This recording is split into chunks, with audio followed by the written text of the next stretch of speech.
ఇప్పటి వార్తల్లో ఒక కామన్ ప్యాటర్న్ నోటీస్ చేశారా? భార్య, భర్త, లవర్ చివరికి మనిషినే లేకుండా చేయడం. ఇది ఏం జరిగింది అన్నది ఫుల్ న్యూస్ కవర్ చేసి మనకి ఫుల్ క్లారిటీ ఇచ్చే న్యూస్ ఛానెల్స్. ఇది సినిమా స్టోరీ కాదు. ఇది నిజంగా మన సొసైటీలో జరుగుతున్న రియాలిటీ. ఒక్క అఫైర్, ఒక్క డెసిషన్ 2 ఫ్యామిలీస్ కంప్లీట్‌గా నాశనం అయిపోతున్నాయి.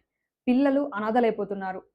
రీసెంట్‌గా మనం చూసుకుంటే నేవీ ఆఫీసర్ కేసు మంచి జాబ్, భార్య, పాప ఉండి లవర్‌ని ఇంటికి పిలిచి తను లేకుండా చేయడం అనేది చూసా. అంతకుముందు డ్రమ్ కేస్. ఇట్లా మాట్లాడుకుంటూ పోతే అసలు ఎక్కడ స్టార్ట్ చేయాలి అన్నది కూడా నాకు అర్థం కావడం లేదు. అసలు అఫైర్ ఎందుకు స్టార్ట్ అవుతుంది?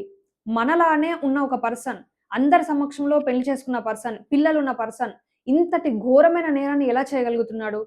అసలు దీన్ని మనం అవాయిడ్ చేయడానికి ఏం స్టెప్స్ తీసుకోవాలి? అన్నది నేను క్లియర్‌గా ఎక్స్‌ప్లెయిన్ చేస్తాను. వీడియో ఎండ్ వరకు చూడండి. ఈ వీడియోలో నేను ఎక్కువ సార్లు హత్య అని, చంపడం అని యూజ్ చేయలేను. అందుకని మనిషిని లేకుండా చేయడం అని అంటాను. కొంచెం అడ్జస్ట్ చేసుకోండి. ఇప్పటి న్యూస్‌లో మనము ఇల్లీగల్ మ్యారిటల్ అఫైర్ అబ్జర్వ్ చేస్తే అవే థింగ్స్ ఒక కామన్ ప్యాటర్న్ ఉంది. అదేంటి అంటే ఇది చేసేది ఎవరో కరుడుగట్టిన నేరస్తుడు కాదు. సమాజంలో మనలాగానే ఉండి ఒక మంచి జాబ్ చేస్తూ, మంచి పర్సన్ అని పేరు తెచ్చుకున్న వ్యక్తి ఇంతటి ఘోరమైన నేరాన్ని చేయగలుగుతున్నాడు. అసలు అఫైర్ అనేది ఎందుకు స్టార్ట్ అవుతుంది అన్నది మనం ఫస్ట్ తెలుసుకోవాలి. 90% కేసెస్‌లో అఫైర్ స్టార్ట్ అయ్యేది, అఫైర్‌కి పునాది పడేది ఇంట్లోనే. ఇది చాలా మంది రియలైజ్ అవ్వరు. అఫైర్‌కి పునాది పడేది ఇంట్లోని ఎలా అంటే ప్రేమ లేకపోవడం, ఎమోషనల్ నెగ్లెక్ట్ వల్ల జరుగుతుంది. ఒక సిట్యుయేషన్ ఇమాజిన్ చేయండి. భార్య భర్తతోని మాట్లాడాలని ట్రై చేస్తుంది. భార్య నాకీరోజు చాలా హెడ్‌ఏక్ వచ్చింది అనంటే, భర్త ఫోను చూస్తూ అనంటాడు. భార్య నాతో ఒక 5 మినిట్స్ మాట్లాడతావా అనంటే, భర్త బిజీగా ఉన్నాను తర్వాత మాట్లాడదాం అంటాడు. ఇది అందరి ఇళ్ళలో చాలా కామన్‌గా జరిగే విషయం. ఇక్కడ ఫైట్ లేదు. అబ్యూజ్ లేదు. కానీ అంతకన్నా డేంజరస్ థింగే ఉంది. అదేంటి అంటే ఎమోషనల్ నెగ్లెక్ట్. దీనివల్ల స్లోగా రిలేషన్‌షిప్ అనేది బ్రేక్ అవుతుంది. హ్యూమన్ బ్రెయిన్‌కి ఎమోషనల్ నీడ్స్ ఉంటాయి. ఆ ఎమోషనల్ నీడ్స్ 3 ఉన్నాయి. అవేంటి అంటే నన్ను గుర్తించాలి. నాతో కనెక్టెడ్ ఉండాలి. నేను ఇంపార్టెంట్ అని ఫీల్ అవ్వాలి. ఇది గనక లైఫ్ పార్ట్‌నర్ నుంచి దొరకకపోతే ఆ బ్రెయిన్ అనేది ఆటోమేటిక్‌గా వేరే ఆల్టర్‌నేటివ్స్ చూస్తుంది. ఇంకొక రీజన్ ఏంటి అని అనేసంటే చాలా సార్లు ఎట్లా ఉంటుంది అంటే భార్య కూడా భర్తల్ని గుర్తించకపోవడం. అంటే వాళ్ళకి ఆఫీస్‌లో ఉన్న ప్రెషర్స్, లోన్‌లు కట్టుకోవడం, ఇంట్లో చాలా మట్టుకి అవసరాలకు కూడా డబ్బులు అడ్జస్ట్ కాకపోతే, ఆ ప్రెషర్ హస్బెండ్స్ ఫీల్ అయ్యేటప్పుడు, ఆ విషయం భార్యతో షేర్ చేసుకుందాం అని అనుకుంటున్నప్పుడు, నాతో కొంచెం మాట్లాడతావా అనంటే, ఈరోజు టైర్డ్‌గా ఉన్నాను. రేపు మాట్లాడదాంలే అననేసి అవాయిడ్ చేసినప్పుడు, భర్త కూడా చాలా హర్టింగ్‌గా ఫీల్ అవుతాడు. ఇది భార్య, భర్త విషయం కాదు. ఇది ఒక హ్యూమన్ ఇష్యూ. సో, ఎవరైనా కానీ అటెన్షన్‌ని, ఎవరైనా కానీ అప్రిషియేషన్‌ని కోరుకుంటారు. ఒక పర్సన్ చాలా హార్డ్ వర్క్ చేసి ఆఫీస్‌లో ఫ్యామిలీ నీడ్స్‌ని ఫుల్‌ఫిల్ చేయడానికి హార్డ్ వర్క్ చేస్తున్నప్పుడు, ఆ పర్సన్ ఎఫర్ట్స్‌ని, ఆ పర్సన్ పడే కష్టాన్ని ఎవ్వరు గుర్తించకపోతే, అరే! నేను ఎంత చేసినా గుర్తించట్లేదు అని ఫీల్ అవుతారు. అట్లాంటి టైంలో ఆఫీస్‌లో ఎవరైనా "నువ్వు చాలా టైర్డ్‌గా కనిపిస్తున్నావు. Are you okay?" అనంటే వాళ్ళు సర్ప్రైజింగ్‌గా ఫీల్ అవుతారు. వీళ్ళు నన్ను గుర్తిస్తున్నారు. నేనేం గో త్రూ అవుతున్నానో వీళ్ళకి అర్థమవుతుంది అని అనుకుంటారు. అలా స్లోగా ఎమోషనల్ కనెక్షన్ అనేది స్టార్ట్ అవుతుంది. తర్వాత అది ఫిజికల్ అయ్యి, తర్వాత మనము కంట్రోల్ చేయలేని స్టేజ్‌కెళ్ళిపోతుంది. సో, ఇక్కడ చాలా మంది ప్రలోభపడతారు. అదేంటి అంటే ఈ ఎమోషనల్‌గా మాట్లాడడం, మనం కనెక్ట్ అవ్వడం అన్నది ప్రేమ అనుకుంటారు. కాదు. ఇదొక ఎమోషనల్ గ్యాప్‌ని ఫిల్ చేయడం మాత్రమే. ఇది ప్రేమ కాదు. ప్రతి పర్సన్ రిలేషన్‌షిప్ నిలబడాలి ఇద్దరు వ్యక్తుల మధ్యల, లైఫ్ పార్ట్నర్స్ మధ్యల అంటే 3 విషయాలు కంపల్సరీ ఉండాలి. ఒకటి ప్రేమ, రెండోది ట్రస్ట్ నమ్మకం, మూడోది అటెన్షన్. ప్రేమ, నమ్మకం ఉన్నా అటెన్షన్ గనక ఇవ్వకపోతే 100% ఆ రిలేషన్ అనేది నిలబడదు. చాలా సిట్యుయేషన్స్‌లో భర్త ఆఫీస్ నుంచి లేట్‌గా వచ్చి వర్క్ చేసుకొని వచ్చిన తర్వాత కూడా భార్య అర్థం చేసుకోకుండా "నువ్వు ఇలా చేసావు, నువ్వు అలా చేసావు, నువ్వు అలా ఉంటావు, ఇలా ఉంటావు" అని క్రిటిసైజ్ చేయడం జరుగుతుంది. దీనివల్ల ఆఫీస్‌లో ఎవరైనా "నువ్వు చాలా టాలెంటెడ్, నువ్వు చాలా హార్డ్ వర్క్ చేస్తావు" అని చిన్న అప్రిషియేట్ చేసినా వాళ్ళేమనుకుంటారంటే, ఇక్కడ నేను ఇంపార్టెంట్. ఇక్కడ నాకు విలువ ఉంది. ఇక్కడ నేను పెట్టే ఎఫర్ట్స్‌ని వేరే వాళ్ళు గుర్తిస్తున్నారు అని ఫీల్ అవుతారు. చాలా సిట్యుయేషన్స్‌లో భార్య సంపాదించకున్నా ఇంట్లో చాలా వర్క్ చేస్తుంది. పిల్లల్ని చూసుకోవడం, ఇంట్లో పనులు చేయడం, వంట చేయడం, ఇల్లంతా మేనేజ్ చేయడం అన్నది చేస్తుంది. అట్లాంటి సిట్యుయేషన్స్‌లో చాలా మంది తనేం చేస్తుందిలే అని గుర్తించకుండా, ఇంట్లో చేసే పని అసలు పనే కాదు అని అనుకోవడం వల్ల, ఆ భార్యకి నేనెంత చేసినా ఎఫర్ట్స్ పెట్టినా కానీ నాకు గుర్తింపు లేదు అన్న ఫీలింగొస్తుంది. అలా కాకుండా నువ్వు ఇంట్లో చేస్తున్నావు, ఇంటిని మేనేజ్ చేస్తున్నావు, పిల్లల్ని చూసుకుంటున్నావు కాబట్టే నేను ఆఫీస్‌లో వర్క్ చేయగలుగుతున్నాను. ఆఫీస్ వర్క్ మీద ఫోకస్ చేస్తున్నాను అని ఒక్క మాట అన్నా, ఏదైతే నిజమో ఆ మాట అంటే, ఆ పర్సన్‌కి నేను పెట్టే ఎఫర్ట్స్‌ని కనీసం నా పార్ట్నర్ అయినా గుర్తిస్తున్నాడు అనే ఫీలింగ్ అనేదొస్తుంది. సో, ఈ ఎమోషనల్ గ్యాప్స్ అనేది ఫస్ట్ లేకుండా చూసుకోండి. సెకండ్ మెయిన్ ఇంపార్టెంట్ విషయం ఏంటి అంటే కమ్యూనికేషన్. ఓపెన్‌గా మాట్లాడుకోవడం. చాలా మంది లైఫ్ పార్ట్నర్స్ మధ్యల కమ్యూనికేషన్ ఎలా ఉంటుంది అంటే, "ఈరోజు ఏం వంట చేశావు? నా బైక్ కీస్ ఎక్కడున్నాయి? నేను ఆఫీస్ వెళ్తున్నా." ఇట్లానే ఉంటదనమాట. అసలు వాళ్ళు ఏం ఫీల్ అవుతున్నారు? వాళ్ళ ఫీలింగ్స్ ఏంటి? వాళ్ళు ఏం గో త్రూ అవుతున్నారు? అన్నది ఒకళ్ళతోనొకళ్ళు షేర్ చేసుకోలేరు. దీనివల్ల చాలా సార్లు ఒక ఎమోషనల్ సపోర్ట్ అనేది కోల్పోతారు. భర్తకి భార్య, భార్యకి భర్త ఉన్నా చాలా మంది ఈ రోజుట్లో ఒంటరితనాన్ని ఫేస్ చేస్తున్నారు. సో, ఇట్లాంటి సిట్యుయేషన్‌లోనే ఎవరైనా చిన్నగా కేర్ చూపించినా బయట వాళ్ళు, లేదంటే కనీసం విన్నా కానీ వీళ్ళు మాట్లాడేది, వాళ్ళకి ఒక ఎమోషనల్ కనెక్షన్ అనేది స్టార్ట్ అయిపోతుంది. ఆ ఎమోషనల్ కనెక్షనే లాస్ట్‌కి అఫైర్ వరకి వెళ్లి ఎండ్ అవుతుంది. సో, దీన్ని కాకుండా మనం ముందే ఫిల్ చేసుకోవచ్చు ఎమోషనల్ గ్యాప్‌ని. పీపుల్‌ని అప్రిషియేట్ చేసి, మన లైఫ్ పార్ట్నర్‌ని అప్రిషియేట్ చేసి, వాళ్ళకి ఇంపార్టెంట్, "నువ్వు నాకు ఇంపార్టెంట్. నీ ఎఫర్ట్స్ నేను గుర్తిస్తున్నాను" అని ఫీల్ చేయగలిగితే 90% ప్రాబ్లమ్ సాల్వ్ అవుతుంది. ఇంకా ఇవి ఎమోషనల్ రీజన్స్. కొన్ని కొన్ని సార్లు సైకాలజికల్ రీజన్స్ కూడా ఉంటాయి. ఎట్లా అంటే బోర్‌డమ్. అదే కామన్ లైఫ్, అదే రొటీన్ లైఫ్, భార్య, భర్త పెళ్లయిన తర్వాత వాళ్ళ వాళ్ళ లైఫ్ రెస్పాన్సిబిలిటీస్‌లో, ప్రెషర్స్‌లో సేమ్ వర్క్ చేస్తూ రొటీన్ అయిపోతుంది వాళ్ళ లైఫ్. ఆ బోర్‌డమ్ వల్ల కూడా అఫైర్ అనేది స్టార్ట్ అవుతుంది. ఇంకొక రీజన్ క్యూరియాసిటీ. హ్యూమన్ బ్రెయిన్‌కి క్యూరియస్‌గా ఉండే విషయాలంటే చాలా ఇష్టం. కొత్త విషయాలు, కొత్త పరిచయాలు, కొత్త స్టోరీస్, సీక్రెట్‌గా మాట్లాడుకోవడం, సీక్రెట్‌గా కలుసుకోవడం, ఇవన్నీ బ్రెయిన్‌ని ఎక్సైట్ చేస్తాయి. దాని వల్ల కూడా అఫైర్ అనేది స్టార్ట్ అవుతుంది. ఇంకొక రీజన్ మిడ్ లైఫ్ క్రైసిస్. అంటే సగం లైఫ్ అయిపోయిన వాళ్ళు, నేను ఇప్పటి వరకు లోన్స్ అని, రెస్పాన్సిబిలిటీస్ అని, పిల్లలని, ఫ్యామిలీ అని దీంట్లోనే నా లైఫ్ అయిపోయింది. సగం లైఫ్ అయిపోయింది ఇప్పటి వరకి. నేను ఇప్పుడైనా ఎంజాయ్ చేయాలి అని టెంపరరీ హ్యాపీనెస్ కోసం కూడా అఫైర్ అనేది స్టార్ట్ చేస్తారు. ఇంకొక రీజన్ సోషల్ మీడియా. ఇది ఎక్స్‌టర్నల్ ఫ్యాక్టర్. అదెట్లా ఉంటుంది అంటే, బయట చూసే రీల్స్, బయట చూసేవి, మా భార్యని సర్ప్రైజ్ చేయడం, అవన్నీ చూసి, నా రియల్ లైఫ్‌లో ఇది లేదు అని ఫీల్ అయ్యి, ఆహ్, ఇది ఎక్కడైనా బయటనైనా దొరుకుతుందేమో అన్న ఆశతోని అఫైర్ అనేది స్టార్ట్ అవుతుంది. ఇంకొక రీజన్ సెక్సువల్ డిస్సాటిస్ఫాక్షన్. ఇంకొక రీజన్ ట్రస్ట్ ఇష్యూస్. అంటే ఒకరి మీద ఒకళ్ళకి నమ్మకం లేకపోవడం. ఎంత చేసినా కానీ వేరే వాళ్ళు నమ్మకపోతే, అనుమానిస్తే చిన్న చిన్న వాటికి, అక్కడ కూడా నేనెంత చేసినా వీళ్ళకి నమ్మకం లేదు అని కూడా అఫైర్ స్టార్ట్ అయ్యే పాసిబిలిటీ ఉంది. ఇంకొక రీజన్ ఫోర్స్డ్ మ్యారేజెస్. ఇష్టం లేకుండా పెళ్లి చేయడం, పేరెంట్స్ బలవంత పెట్టడం. అట్లాంటి సిట్యుయేషన్‌లో కూడా కొద్ది రోజులు మ్యారేజ్ లైఫ్ కంటిన్యూ అయ్యాక, పిల్లలయ్యాక కూడా అఫైర్ అనేది స్టార్ట్ అవుతుంది. సో, ఆహ్, ఇంకొక బిగ్గెస్ట్ రీజన్ ఏంటి అంటే ప్రైవసీ.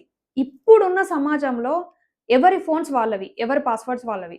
ఎవరితో మాట్లాడిన కన్వర్జేషన్ కానీ, చాటింగ్ కానీ ఆ 2 ఫోన్స్ మధ్యల, అంటే ఆ ఇద్దరు వ్యక్తుల మధ్యలనే ఉంటుంది. ఈ ప్రైవసీ ముసుగులో కూడా చాలా తప్పులనేవి జరుగుతున్నాయి. ఒక్కటి గుర్తుపెట్టుకోండి. ఏదైనా కానీ జరిగింది అంటే, ఇట్లాంటి ఒక బ్రూటల్ క్రైమ్ ఎవరైనా చేశారు అనంటే, అది రియాలిటీ అనేది ఇమాజిన్ చేసుకోకపోవడం వల్లనే. ముందే గనక నా లైఫ్ ఏంటి? నా లైఫ్ జైల్లోనే ఎండ్ అయిపోతుంది అని ఇమాజిన్ చేసుకుంటే ఇట్లాంటివి ఫస్టే జరగకుండా ఉంటాయి. చాలా మట్టుకు కేసెస్‌లో ఇట్లాంటి నేరాలు, ఘోరమైన నేరాలు చేస్తే ఐపీసీ సెక్షన్ 302 ప్రకారం మరణ శిక్ష, లేకపోతే లైఫ్ టైమ్, జీవితాంతం గూడా జైల్లోనే ఉండే కఠినమైన చట్టాలు గూడా అమల్లోకి వచ్చినాయి ఇప్పుడు. సో, ప్రైవసీ ఉంది అననేసి అనుకోకండి. ఇంకొక నిజం ఏంటి అనంటే, ఈ విషయం బయటకి రానంత సేపే ప్రైవేట్. ఒక్కసారి బయటకొచ్చింది అనంటే, మీ లైఫ్, మీ చాట్, మీ కన్వర్సేషన్ మొత్తం పబ్లిక్ అయిపోతుంది. అండ్ దొంగతనం చేసినా, అఫైర్ పెట్టుకున్నా డెఫినిట్‌గా ఏదో ఒక రోజు బయటపడుతుంది. ఇప్పుడు మనము ఎప్పుడు కూడా నోటీసబులే ఉన్నాం. అంటే అండర్ సర్వేలెన్స్‌లోనే ఉన్నాం. త్రూ సీసీటీవీ గాని, లేదు అంటే త్రూ మన ఫోనే కానీ, మన ఫోనే బిగ్గెస్ట్ సాక్ష్యం.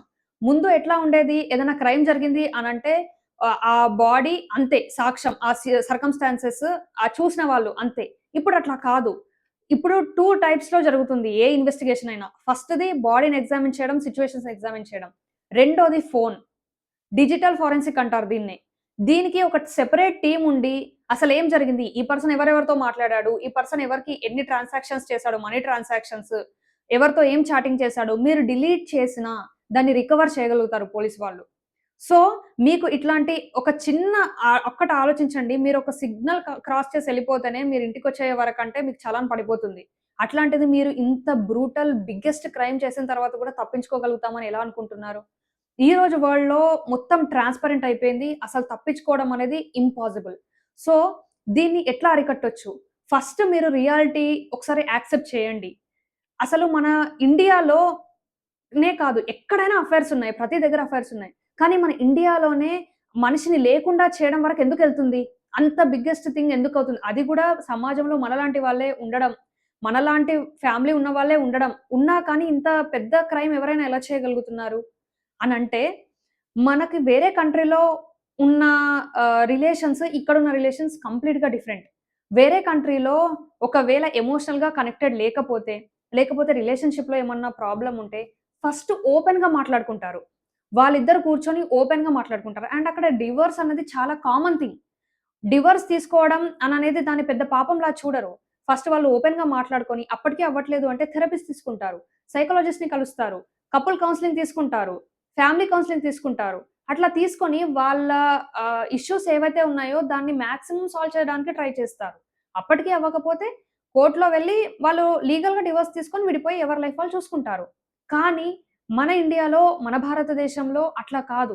ఇప్పుడు ఒకప్పుడు భారతదేశంలో లైఫ్ పార్ట్నర్ బావుండాలి అని పూజలు చేసిన వాళ్ళే, చిన్నగా లైఫ్ పార్ట్నర్‌కి ఏమన్నా అయితే తట్టుకోలేని వాళ్ళే, ఇప్పుడు లైఫ్ పార్ట్నర్‌నే లేకుండా చేస్తున్నారు. దానికి రీజన్ మన సొసైటీ. మన సొసైటీలో డివోర్స్ గురించి ఉన్న ఒక బ్యాడ్ ఒపీనియన్. ఎవరైనా కానీ ప్రాబ్లమ్ ఉంది అనంటే, ఎమోషనల్‌గా డిస్కనెక్ట్ ఉన్నారు అనంటే, వర్కౌట్ అవ్వట్లేదు ఎంత ఎఫర్ట్స్ పెట్టినా అనంటే, వాళ్ళు ప్రొఫెషనల్ హెల్ప్ తీసుకోరు. చాలా మందికి సైకాలజిస్ట్ దగ్గరికెళ్లి థెరపీస్ ఉంటాయి అన్న విషయం కూడా తెలీదు. అండ్ చాలా మందికి అప్రిషియేషన్ ఇవ్వాలి, గుర్తించాలి. అసలు ఏం అవసరాలున్నాయి ఒక మ్యారేజ్‌లో అన్నవి గూడా చాలా మందికి అవగాహన ఉండదు. ఎంతసేపు మనం ఫంక్షన్ చేశామా, అందరికి పిలిచామా, భోజనాలు పెట్టామా అన్నదే ఆలోచిస్తారు. దానికి ఒక పర్సన్ మన లైఫ్‌లోకొస్తున్నారు అంటే, మనం హెన్స్ ఫర్దర్ ముందు ఎట్లా ఆ రిలేషన్‌ని తీసుకెళ్ళాలి అని ముందే ఎవ్వరు ఆలోచించకపోవడం. అండ్ మన సొసైటీలో ఒకవేళ రిలేషన్‌షిప్ వర్క్ అవ్వట్లేదు అనంటే, మనము ఫ్యామిలీ మెంబర్స్‌కి చెప్పినా, అది ఎంత పెద్ద ఇష్యూ అయినా, "అసలిది పెద్ద ఇష్యూనా? ఏం పర్వాలేదు అడ్జస్ట్ అయిపో" అని చెప్తారు. నా పరువేమైపోతుంది? కుటుంబం పరువేమైపోతుంది? నీ వల్ల కుటుంబం పరువు పోతుంది. డివోర్స్ తీసుకుంటే నలుగురు 4 రకాలుగా మాట్లాడుకుంటారు అని ప్రెషర్ చేస్తారు. ఈ ప్రెషర్ వల్ల డివోర్స్ మీద ఉన్న ఒక సైకలాజికల్‌గా గాని, సోషల్‌గా గాని అవేర్‌నెస్ లేకపోవడం వల్ల దాన్నేదో పెద్ద క్రైమ్ లాగా చూడడం వల్ల ఇంతటి పెద్ద క్రైమ్స్ అవుతున్నాయి. దీన్ని అంటే ఎఫ్ఐఆర్ ఉన్నా దీన్ని బయట పడకుండా చూడాలి అనే ఆలోచిస్తున్నారు. నేను చెప్పాను కదా! అఫైర్ ఉంటే కానీ, దొంగతనం చేస్తే కానీ బయట పడకుండా అయితే 100% ఉండదు. ఏదో ఒక రోజు బయట పడుతుంది. మీరు ఎంత తెలివిగా చేసినా సరే. సో, ఫస్ట్ దాని జోలికే వెళ్ళకండి. సో, ఇప్పటి వరకి మనము ప్రాబ్లమ్ ఏంటి అన్నది తెలుసుకున్నాం. దీనికి ప్రాక్టికల్ సొల్యూషన్స్ ఏంటి అన్నది తెలుసుకుందాం. First practical solution communication gap లేకుండా చూసుకోవడం. ప్రాబ్లమ్ ఫస్ట్ ఇంట్లోనే స్టార్ట్ అవ్వకుండా మీరు చూసుకున్నారు అనంటే మీరు 90% సేఫ్‌గా ఉన్నట్టే. ఫస్ట్ ఓపెన్‌గా మాట్లాడండి. వాళ్ళు చేసే ఎఫర్ట్స్‌ని గుర్తించండి. వాళ్ళకి థాంక్ యూ చెప్పండి. ఏ విషయాలైతే వాళ్ళు చేస్తున్నారో దానికి థాంక్ యూ చెప్పండి. అది ఏ పర్సన్ అయినా సరే. చివరికి మీ లైఫ్ పార్ట్నర్ అయినా సరే. ఇంకొక విషయం ఏంటి అంటే సెల్ఫ్ కంట్రోల్ ఉండడం. మీరు మీకు మీ బ్రెయిన్ చెప్తుంది ఇది తప్పు అని. ఇనీషియల్ స్టేజ్‌లోనే చెప్తుంది. అప్పుడు మీ బ్రెయిన్ మాట మీరు వినండి. మీరు ఎంత కంట్రోల్ చేసుకోలేకపోయినా మీ ఎమోషన్స్ అనేవి కంట్రోల్ చేసుకొని మీరు సెల్ఫ్ కంట్రోల్డ్‌గా ఉండండి. ఇది ఇంకొక సొల్యూషన్. ఇంకొకటేంటి అంటే రియాలిటీని యాక్సెప్ట్ చేసి మీరు ఒకవేళ ఇంతటి ఘోరమైన నేరం చేస్తే మీ లైఫ్ ఎట్లా ఉంటది అన్నది గుర్తించండి. తప్పు చేసిన తర్వాత అసలు ఈ తప్పుని ఎట్లానైనా ఈ అఫైర్‌ని ఎట్లనైనా కప్పిపుచ్చాలి అని తప్పు చేస్తారు. చేసిన తర్వాత 100% దొరుకుతారు. దొరికిన తర్వాత జైల్‌లో రియలైజ్ అవుతారు. రిగ్రెట్ ఫీల్ అవుతారు, బాధపడతారు. ఎంత చేసినా లైఫ్ మళ్ళీ తిరిగి రాదు కదా! ఇంకొక విషయం ఆహ్, చేసిన పర్సన్ జైల్లోకెళ్ళిపోయి వాళ్ళ లైఫ్ వెళ్ళిపోతుంది. ఎవరైతే పిల్లలుంటారో పిల్లలు అనాథలైపోయి పిల్లలు పెరిగేటప్పుడు అందరూ ఏదో ఒక రకంగా మాటలు అంటూ ఉంటారు. కుటుంబం కూడా చాలా ఫేస్ చేయాల్సొస్తుంది. సో, ఇదంతా మీరు ముందే ఆలోచించండి. ఇంకొక ర సొల్యూషన్ ఏంటి అంటే బౌండరీస్. మీరు గనక ఎవరైనా మీతో మాట్లాడేటప్పుడు కొలీగ్స్ కానీ, ఎవరైనా ఆఫీస్‌లో కానీ, బయట గానీ, ఒక లిమిట్ క్రాస్ చేసి మాట్లాడుతున్నారు అనంటే, మీరు వెంటనే కట్ చేసేయండి. మీరు ఎవరితోనైనా లిమిట్స్ క్రాస్ చేస్తున్నారు అని అనిపిస్తే, వెంటనే మీరు అలర్ట్ అయ్యి, దాన్ని కంట్రోల్ చేసుకోండి. లిమిట్ క్రాస్ చేసి అసలు మాట్లాడకండి. ఇంకొక సొల్యూషన్ ఏంటి అననేసంటే మీకు రిలేషన్‌షిప్‌లో ప్రాబ్లమ్ ఉంది అనిపిస్తే, మీరెంత ఎఫర్ట్స్ పెట్టినా రిలేషన్‌షిప్ వర్క్ అవ్వట్లేదు అని అనిపిస్తే, మీకేదైనా హెల్ప్ కావాలి అని అనిపిస్తే, లేకపోతే మీరు మాట్లాడే విధానం కానీ, ఏదైనా మార్చుకోవాలి అని అనిపిస్తే, ప్రొఫెషనల్ హెల్ప్ తీసుకోండి. మీరు ఎంత ఎఫర్ట్స్ పెట్టినా వర్కౌట్ అవ్వట్లేదు అనంటే, ఇంతటి క్రైమ్ చేసే కన్నా డివోర్స్ తీసుకోండి. నలుగురు 4 రకాలుగా అనుకుంటారు, చేస్తారు అని ఆలోచించకండి. మాట్లాడే వాళ్ళు ఒక రోజు, 2 రోజులు మాట్లాడుకుంటారు. తర్వాత వాళ్ళ లైఫ్ వాళ్ళు చూసుకుంటారు. అంతేకాని ఇంతటి ఘోరమైన నేరం చేసి మీ లైఫు, మీ ఫ్యామిలీ మెంబర్స్ లైఫు, అందరి లైఫు ఎండ్ చేసేయకండి. ఒక్కటి గుర్తుపెట్టుకోండి. వేరే వాళ్ళేమనుకుంటారు అని అనుకోవడం కన్నా మీ హ్యాపీనెస్ ఇంపార్టెంట్. మీ హ్యాపీనెస్ కన్నా మీ కుటుంబం, మీ పిల్లలు ఏమి తెలియని పిల్లలు ఇంపార్టెంట్. సో, మీరు ఒక్క తప్పు చేయకన్నా ముందే ఆలోచించుకోండి. ఎందుకంటే మీ లైఫ్, మీ టైం పోతే మళ్ళీ తిరిగి రావు. ఈ ఇన్ఫర్మేషన్ గనక మీకు వర్తీ అనిపిస్తే ఒక్క లైక్ చేయండి. లైక్ చేశాక హైప్ పాయింట్స్ ఇవ్వండి. సో థట్ కొత్త వాళ్ళకి ఇది రికమెండ్ అవుతుంది. అండ్ మీకిట్లాంటి కంటెంట్ వాల్యుబుల్ కంటెంట్ కావాలంటే ఛానెల్‌ని సబ్స్క్రైబ్ చేసుకోండి. మీ ఒపీనియన్ ఏంటి? నేను షేర్ చేసిన కంటెంట్ మీద అన్నది డెఫినిట్‌గా కింద కామెంట్‌లో షేర్ చేయండి. Thank you.